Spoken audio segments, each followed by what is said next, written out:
કાર્યકર બેટીના એન્ડરસન સાથે કરી સગાઈ, વ્હાઇટ હાઉસમાં થઈ સત્તાવાર ઘોષણા. રાજકીય વ્યસ્તતા વચ્ચે પરિવારમાં વ્યક્તિગત ઉજવણીનો માહોલ. અમેરિકાના રાષ્ટ્રપતિ ડોનાલ્ડ ટ્રમ્પના પુત્ર ડોનાલ્ડ ટ્રમ્પ જુનિયરે ફ્લોરિડાના જાણીતા સામાજિક કાર્યકર બેટીના એન્ડરસન સાથે સગાઈ કરી હોવાની સત્તાવાર જાહેરાત વ્હાઇટ હાઉસ ખાતેથી કરવામાં આવી છે. રાષ્ટ્રપતિ ડોનાલ્ડ ટ્રમ્પે પોતે ક્રિસમસના સ્વાગત સમારંભ દરમિયાન આ યુગલની સગાઈની જાહેરાત ઉપસ્થિત મહેમાનોને સમક્ષ કરી હતી. ત્યારબાદ ડોનાલ્ડ ટ્રમ્પ જુનિયરે સંબોધન આપીને વિશેષ પળ માટે પોતાની ખુશી વ્યક્ત કરી હતી, જેનો વિડીયો હાલમાં સામાજિક માધ્યમો પર વ્યાપકપણે પ્રસરી રહ્યો છે. ડોનાલ્ડ ટ્રમ્પ જુનિયર માટે આ ત્રીજી સગાઈ છે. તેઓ અગાઉ વેનેસા ટ્રમ્પ સાથે 12 વર્ષના લગ્નબંધનમાં હતા અને તેમને 5 સંતાનો છે, જેમની સાથે 2018માં તેમના છૂટાછેડા થયા હતા.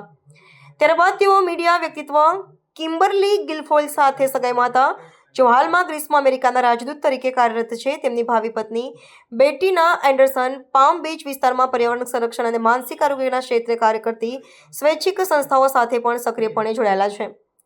આ સગાઈના સમાચાર જાહેર થતાં જ ટ્રમ્પ સમર્થકો અને રિપબ્લિકન રાજકીય વર્તુળોમાંથી અભિનંદનનો માહોલ જોવા મળી રહ્યો છે.